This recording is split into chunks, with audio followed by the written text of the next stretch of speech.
you've been coping okay with no footy? Yeah, thanks, Prez. Thanks for having me. Yeah, I've been working completely outside of football other than doing the ABC special comments. I was doing mainly Sundays last year, but sort of mixing in mostly Thursdays and a few other games this year, and I'm requesting most of the Carlton games, so I obviously know what I'm talking about when I'm looking at a lot of players I used to play with, but I'm not sure what the question was, Prez. What am I doing?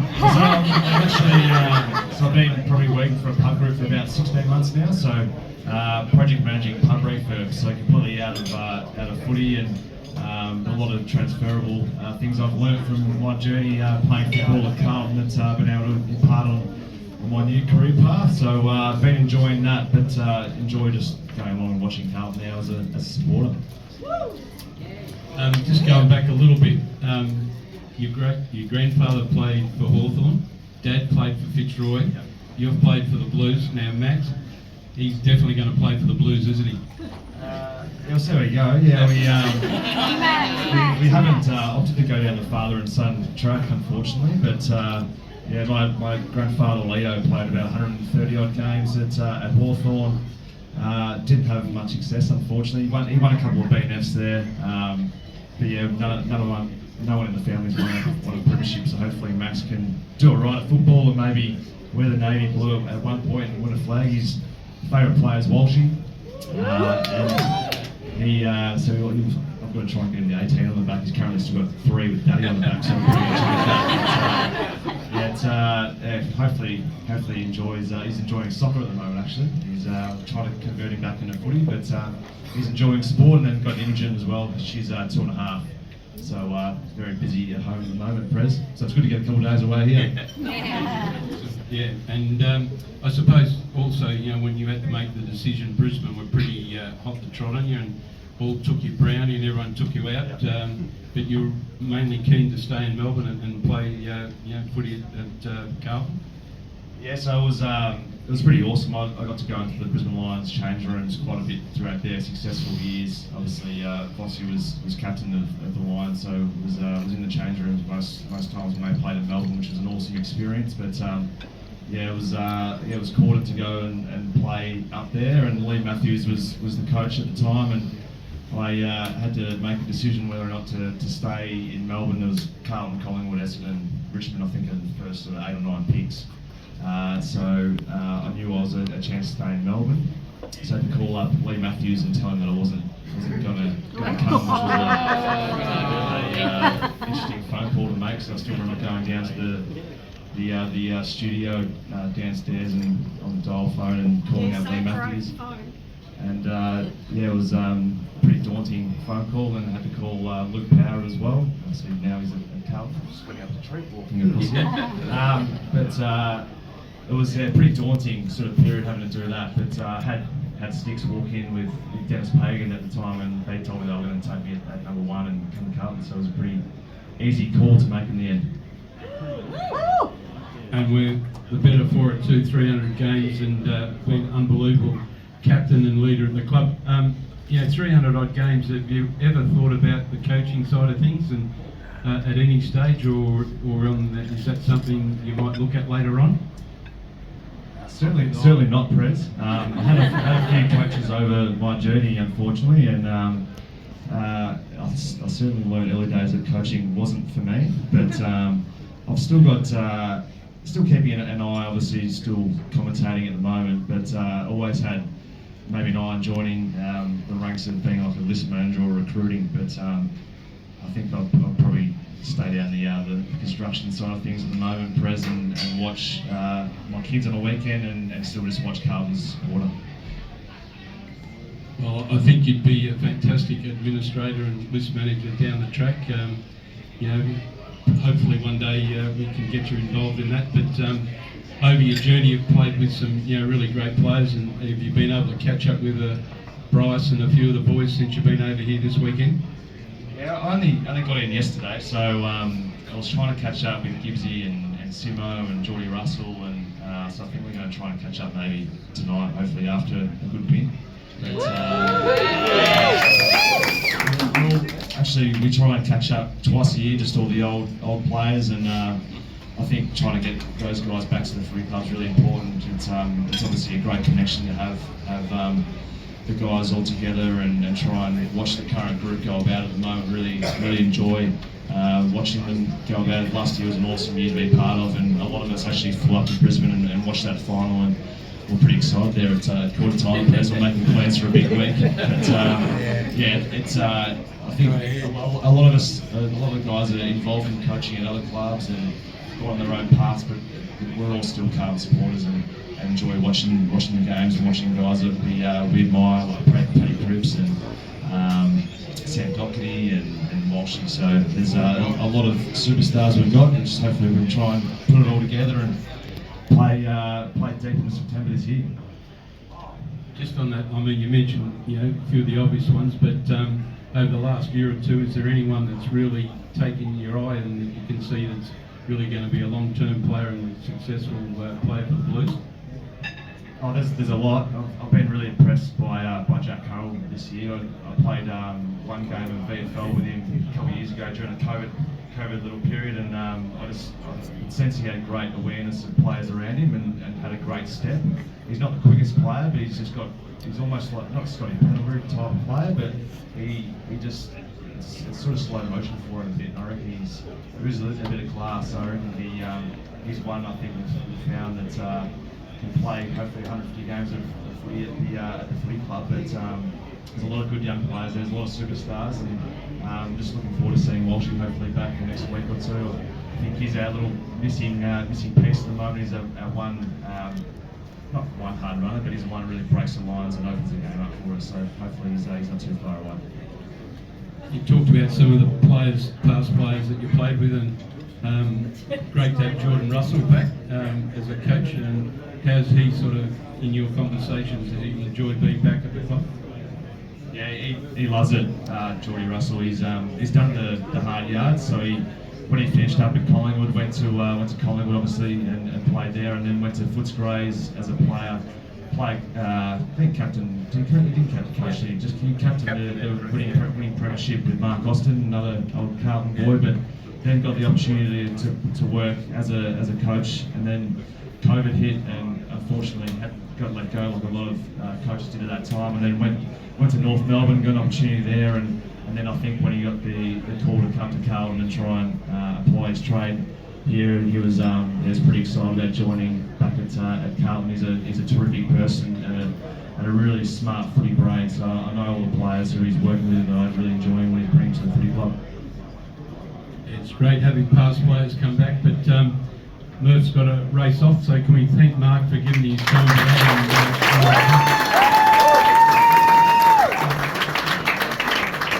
Has anyone got questions for Mark? Anything there? Put your hand up and give us a yell. He's happy to. Here we go. The upcoming platform now, Camperelli's coming through. Yep. Any other upcoming Sunwolves in Melbourne?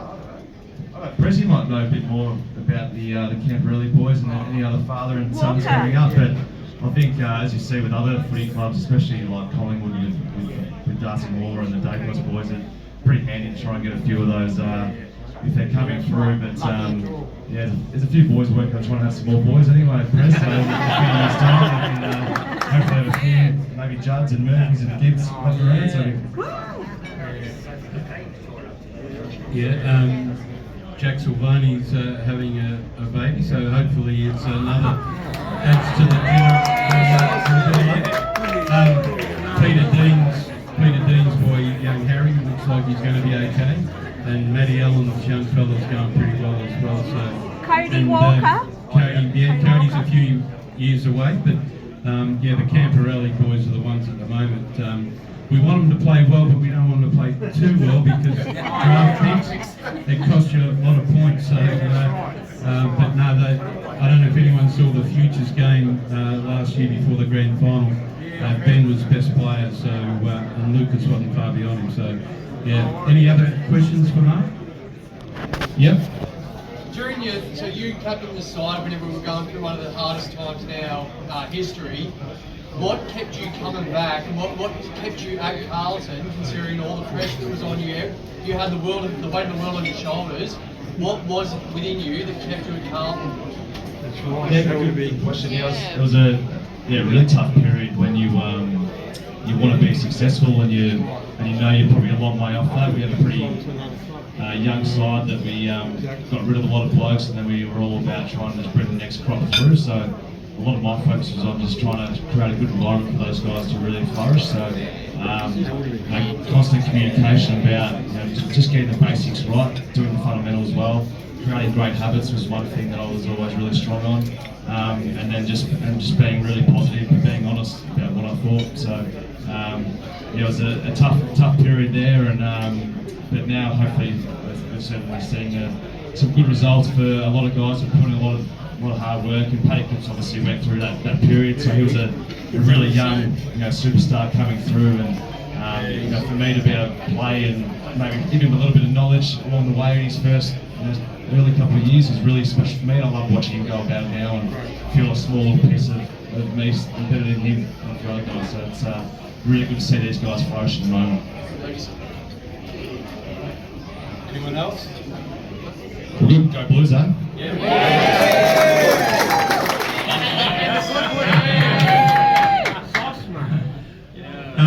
Grew up with South Australian, as I said.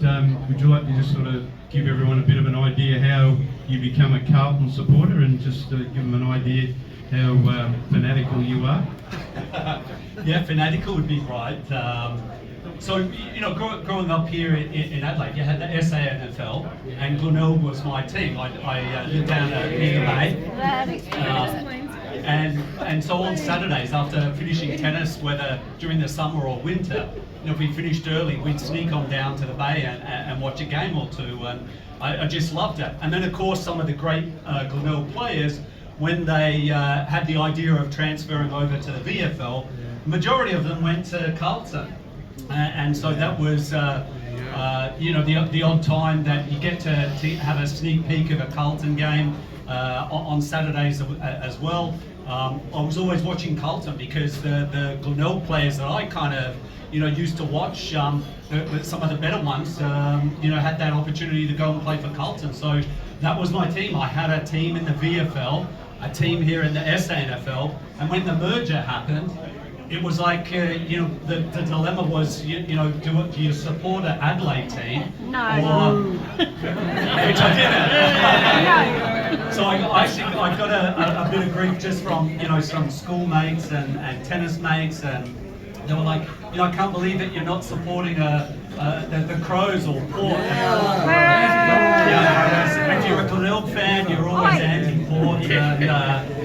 So that to me would be like selling, playing for another country. There's no way that I would sell out of supporting Carlton. And so, just continually over the years that I, was travelling the world and just keeping track, and a lot of the Australian players, especially the ones from Melbourne or here from Adelaide, we just, keep following what the results were, and kind of lost touch with a little bit with the SANFL, but the VFL was always, or the AFL was always, broadcast overseas, so it's kind of easy, and again now with the electronics, computers, you're able to stay in touch and watch. So, I just continue to follow Carlton through some of the lean times, and listening to Murph and some of these guys that have seeing Carlton come on strong over the last few seasons. It's great, but this is super exciting for me to come back home.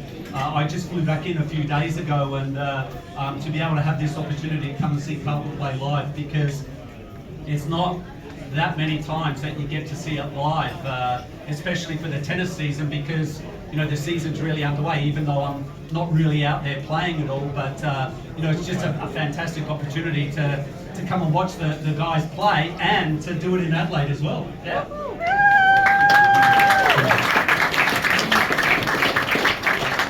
And can I say he's going to the next 3 games as well, so he's certainly getting his footy fix while you're here. Just going back as a young boy, and tennis obviously was, did you ever think of playing footy as well? Did you ever run around having a kick? Yeah, well, so it's like a staple sport, isn't it? Football. At going to primary school here, I was a decent athlete. My hand at a lot of sports. I just I think thanks to my dad was passed on some pretty good sporting genes. But football I played, and because it was a winter sport, so it didn't impact playing tennis. But I played basketball, I played cricket, Aussie rules footy, obviously, and my parents were really keen to just keep me playing, as many sports as possible. The reason that I ended up, I was just really average at football, probably not as handy in footy as I was at some of the other sports. But I know the first time I went out and was training for the primary school, and I had no idea. I just said to my dad, who used to play when he was younger, I said, so I want to play near the goals. And he said, yeah, just tell the coach you want to play near the goals.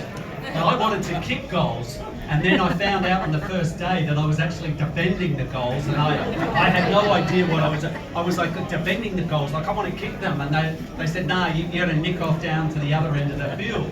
And literally within the first couple of minutes of the game, I just remember the ball coming down, and I knew that I had to, kind of stop them trying to kick a goal, and I smothered it, but I didn't smother it with my hands. I smothered it got it right into my face, and I was kind of walking around blind and dazed as like a 10-year-old, and so that was not a very pleasant start. But I think I played for a season, and I actually fractured my elbow at practice one night at school, and that was the end of my football journey after that. So I had to kind of just watch it from the sidelines from that moment on. Just back to the tennis just for a minute. I'm sure a lot of people here watched you. In your great success with Todd and all that, is there and John McEnroe, which would have been an interesting double play. Yeah, you've got to be serious. Can't be serious. Sorry. But what's one of the biggest highlights over your tennis career, if you just let everyone?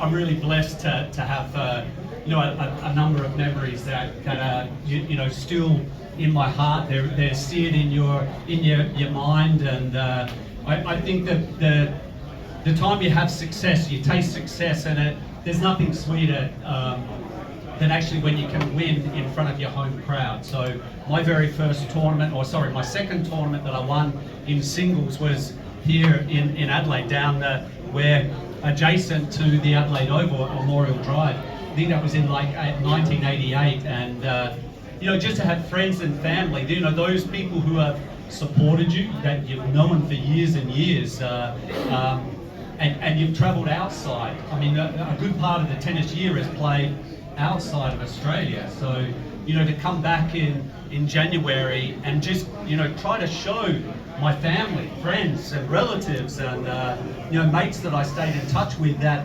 I've been away for 9 months of the year, probably working, my tail off, and I want to show you that, I'm actually doing okay. So when I won here for the first time, that to me was like at the time, it was like winning Wimbledon or reaching number one. That just, I couldn't, it was just no better feeling. And I actually came back the next year and won the tournament again in singles. And there are just these different levels. I mean, obviously winning here, winning Wimbledon is sensational. I mean, I got to play with John McEnroe, which was quite remarkable, and I probably would never have had the success with Todd as the Woodies if I hadn't have had that opportunity to play with John McEnroe. I learned so much from him. I learned how to just be a champion. He kicked my ass a couple of times when I stepped out of line. Not that I was stepping out of line, but he just let me know who was boss. He was the ultimate captain, but just a great teacher. And probably, I mean, having said all of that, what sets it apart is winning the gold medal for Australia at the Olympic Games.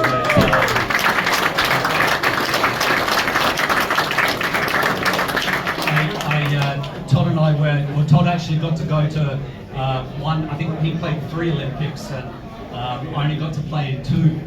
even though I am older than Todd by 5 years. But he went a year before I did. He played with John Fitzgerald, another South Australian lad. So, but playing the Olympics and just wearing the colours of Australia. It was just fantastic to hear Game Set Match Australia or Advantage Australia, and the joy of it for me was, in doubles, you play on the juice court.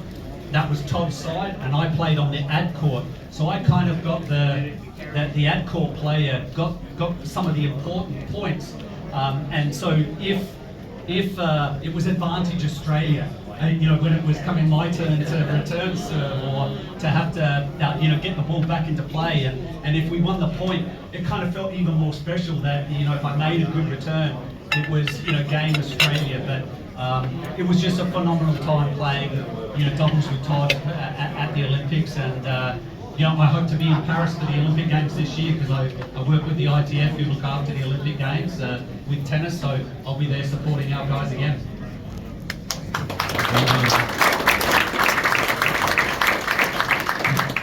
Just back to footy. I think everyone, Josh, Olympic, like I actually would talk about, feel intimidated, like Mark's an amazing commentator and all that, and here I am asking him questions, so I feel a bit intimidated by it. But watching a lot of footy, like I know you do, Mark sends me a lot of text messages, different hours of the night in footy season after some of the results. But watching the boys now, is there a few of the players that you sort of, really sort of, you've taken a liking to and really enjoy watching play? Yeah, it's interesting to follow a sport and with passion, and you want them to succeed, and even going back to some of those Glenelg players that had transferred across to Carlton to play. So Kernaghan's were my, I guess, vintage or era. So Stephen to go across. I mean, Harry Kernaghan was such a feature here at Glenelg.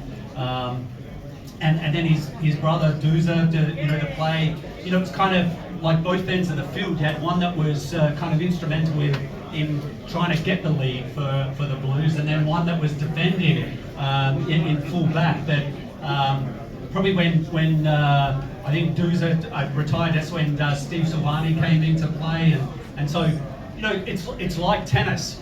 There's attack and defence. You have to be able to play both, and so I kind of, my mind was looking at Carlton play and thinking, you've got to have a great forward line, you've got to have a really solid, steely, strong, back line, and so to watch Silvani play, Craig Bradley, even though he's originally from Port, I think, so I kind of turned a blind eye to that one. But we all did.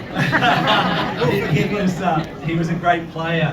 I think on the wing, and I think out of the current guys, there are some big names obviously that are on our team, and that's you've got to have the marquee players. But I think it's some of those kind of lesser known players that do a lot of work behind the scenes that don't. And I think an article in the past week that I've been reading really hit the nail on the head. So there are guys like I guess Cunningham and Chera that are just working their tail off, and Durden. It's really sad to see Jack Martin's out for another few weeks, I suppose, with an injury. But those are the guys that are just, I think, working really hard behind the scenes. But I just, I'm loving it all at the moment. That's the thing, I think, why. And I'm not a football, that analyses it, so deeply. But I think this season it seems like they've got a really solid fuel from the forward line, to the centre, to the back line. So it's like a team, and that's what I love about the sport, because I'm a team person as well. Huh? I think you can see. Before we let Mark go, is there anyone who'd like to ask a question at all before he keeps going? Yeah. When when are you going to get your own TV game show?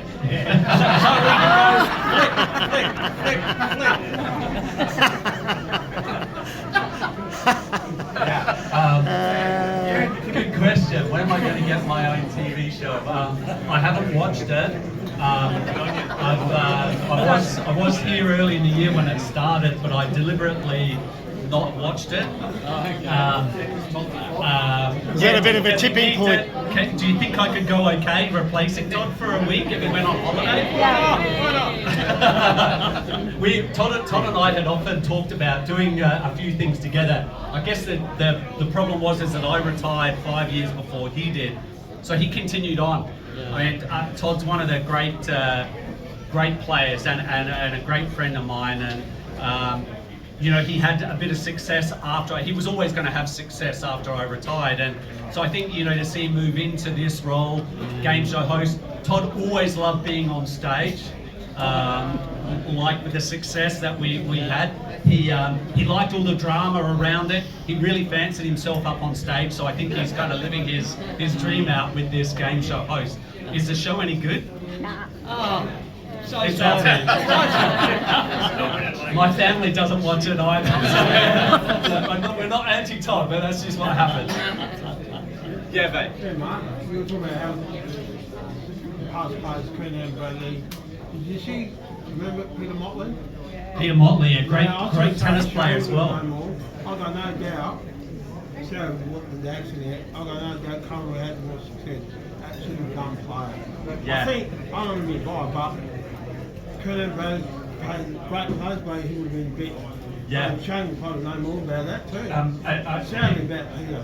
Yeah, exactly. He was such a Unbelievable. talented youngster, you know, growing up here, and he was a really good tennis player as well. So I think that there is a charity that's involved with the tennis tournament in January that I think goes to some of the foundation that he's involved with. So, you know, he's not far from the tennis game.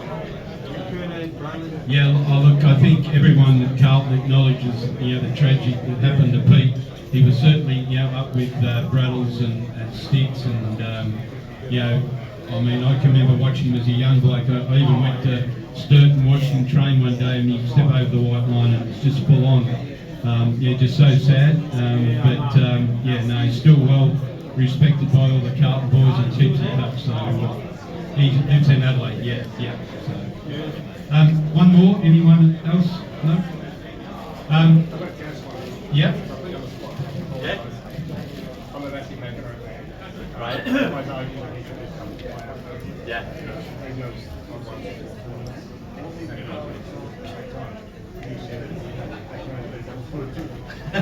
Yeah, it is a common, I guess, thought process that John McEnroe, arguably one of the all-time greats that played singles and doubles, and one of the most complete players. I think today's champions are so focused on singles only. They look upon doubles as a bit of an ugly stepsister.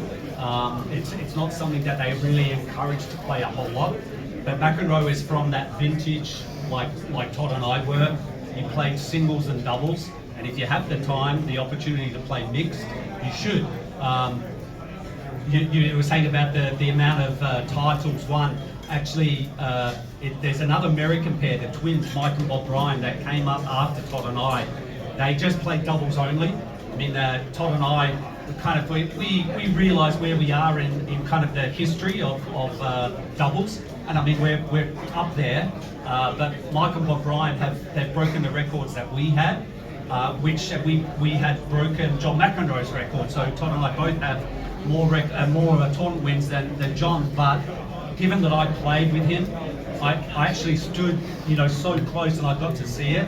Without a doubt, John McEnroe, in all of the people that I've seen, and that includes some of our Australian greats, John McEnroe is the greatest doubles player that I've ever seen. So he was phenomenal, and I got to play with him as well, and won a few tournaments with him. So he's phenomenal, and he's probably one of the best commentators in tennis as well. Great character. He tells it how it is.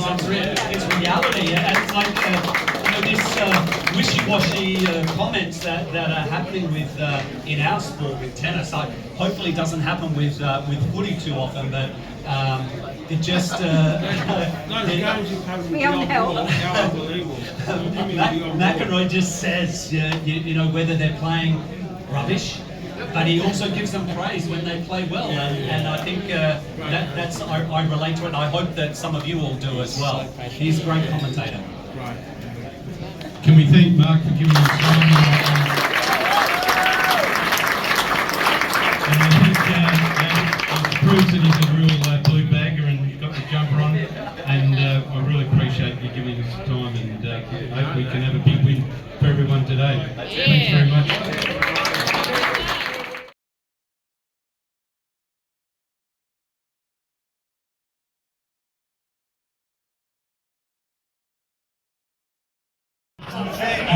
I've seen some familiar faces that have come to the North Central Bar and Body to the restaurant. What do you think? What do you think? Out of 10. 11. Thank you. Hook us up when you get to Melbourne. It's in North Free Central. potato cake for everyone that comes.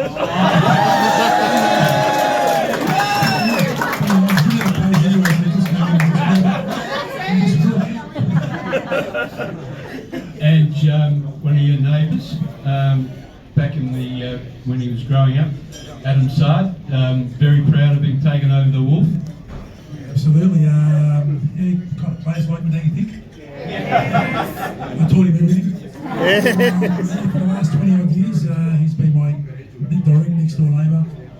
His father would pester me as a teenager. He'd always say, "Can you get him to Carlton?" I said, "No, I don't know anyone at Carlton. I just know two people: the groundsman and Shane." That's all I know. So, and then I think it was Sauce at the time. And I remember when he got to Brisbane, he rang me up and said, "Can you please get me to Carlton?" So what I did was, Shane was there, and I said, "Can you show me where Sauce's desk is?" Sauce wasn't there, so I left my message. I left the message and said, "Sauce, give me a call, re Adam Sard." He rings me back, and I said, "Mate, get Adam Sard on board. You'll get him more cheap." He goes, "He's on our radar." Then he ends up going to Essendon. I go, "Your radar's fucked up, mate."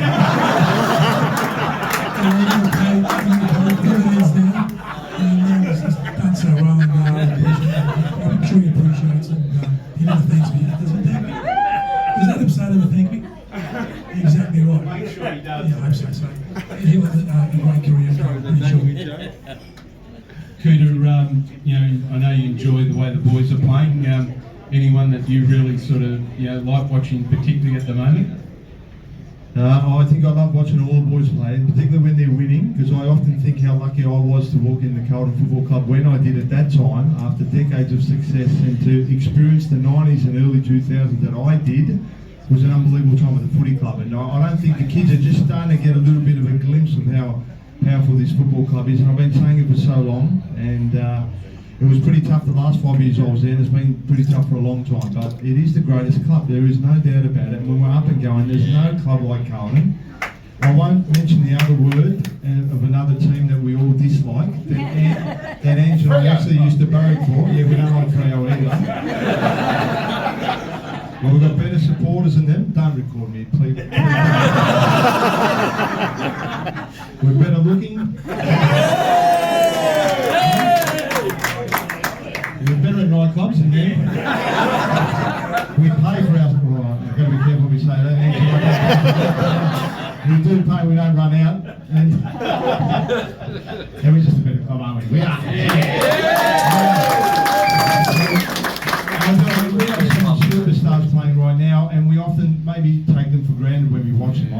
We don't, but we have some superstars currently playing in our team. I think we've got the best team in the competition. I don't analyse any other team, so I'm a little bit biased. But I'm really happy with what we currently have. And to see the buzz around town, and speaking to Dana before, in terms of merchandise, that AFL, every club, only Carlton has sold out on everything. We haven't even played yet. What about today? They've got nothing left. So that's how it's brilliant to see, isn't it? How good. We are very blessed. Yeah. Finally, our kids can understand. And they understand what we've been trying to say for the last 30 years. They are the best. Well, I think also we're close close. I think we're heading towards the 94,000 members, which is fantastic. No, 95. 95, is it? Yeah.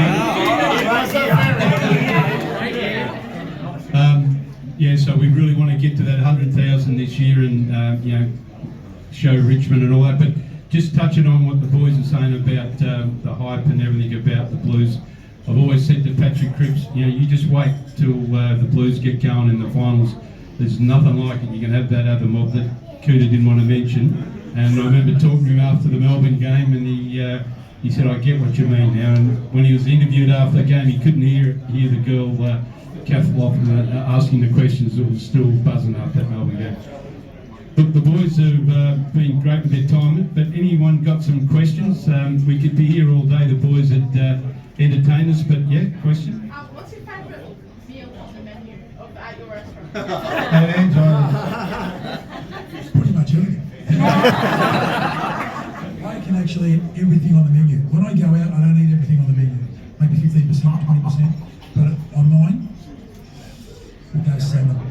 Mashed potatoes and steamed veggies. I tell you the truth, it's actually the hamburger.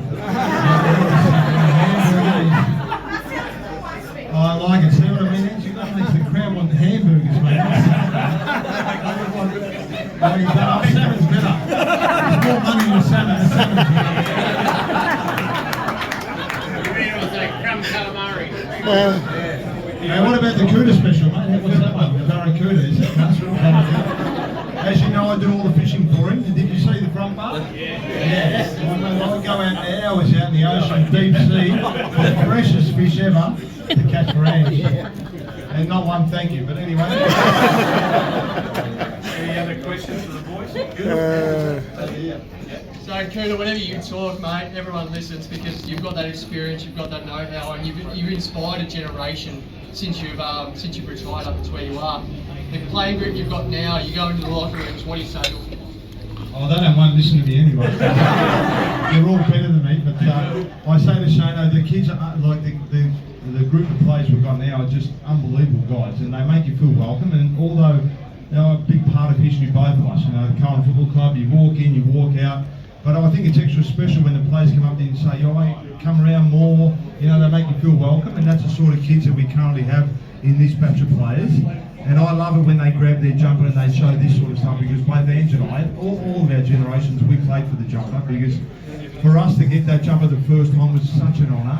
Even to wear the tracksuit back in the day, when I got my first tracksuit, I wore it everywhere. I was even playing, have a look at this, I've got the Cowan, it's a Cowan Football Club tracksuit, and that was a lot. So I love the players now, and I think we've just got a good bunch, and when you've got that and great leadership, it really starts to filter down, and I'm excited to see how far they go this year. I just hope they do one better, because we're sick of doing sportsman's nights.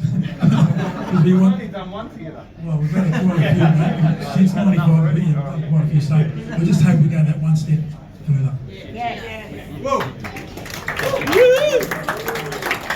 Boys, the stuff when you two were younger, you guys, like some Brad Pearce alongside you, stuff of legend, the stories about these guys when they were younger. If social media existed when you two were like 21 years old, how much trouble do you reckon you both have got in? Very quickly, this is... Cameras off, please. It's not dirty, it's not dirty. No, it's not dirty. I just hopped on social media 8 months ago, do you believe it? I didn't have Facebook at all. I don't believe in Facebook, but I have it for business. So, answering your question, I reckon we would have been in jail just coming out of jail. That's so true. I mean, you wouldn't look at us the same way if you hadn't known what we did back then. But we had a lot of fun, right? The best was when we did the Care for Kids program. Oh, you're videoing. I am. It's on YouTube. Live. Can we just please? You can say it. It's still on, mate. Yeah, press it. I don't good enough. Oh, God. I won't say we were growing up as a young kid watching grand finals, dreaming of playing AFL footy, never expected to be out there myself. And that was a day, 90,000 people against Geelong, and then, halfway through last quarter, up by 80 odd points, and I'm looking around going, oh my God, I'm about to be a premiership player here. And it was unreal to win it on that day, but the parties afterwards even better. that went for 5 weeks, and so my Clear Fit program was out the door, and I went from 95 kilos to 103 in 5 weeks. So you can imagine how much drinking. And of course, we had the likes of Fraser Brown and Sticks, who love his families. So Fraser Brown, by the end of it, I reckon the footage trip, he looked like a bobblehead. It's like all the alcohol went to his head, and his body was like, walking on this. So unbelievable days, but that was seriously what a day was. And it's not even us as players, but the supporters. I think of my family and the joy that they got out of it as well. It's not just us; it's the entire club, the generation of those people that watched us go through a season only losing 2 games for the entire year. Can you believe we only lost to 2 bottom teams? I was going to tell you why we did put the cameras on, so I'm not going to tell you. Wonderful years. So yeah, back in the day there were a lot of segregated groups. So Food and I would stick together, Prattles, Williams and Sticks would stick together, Food and I, and so forth. So it was all segregated. I didn't have everybody's number. I actually have their numbers today. So could you picture that? Like back in 95 we were a strength. I didn't have their numbers. I have their numbers today, so I haven't caught up with probably half of the 3/4 of them, and it'd be fantastic too. I might be busy actually. Can we thank the boys for coming along?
Da da da da da.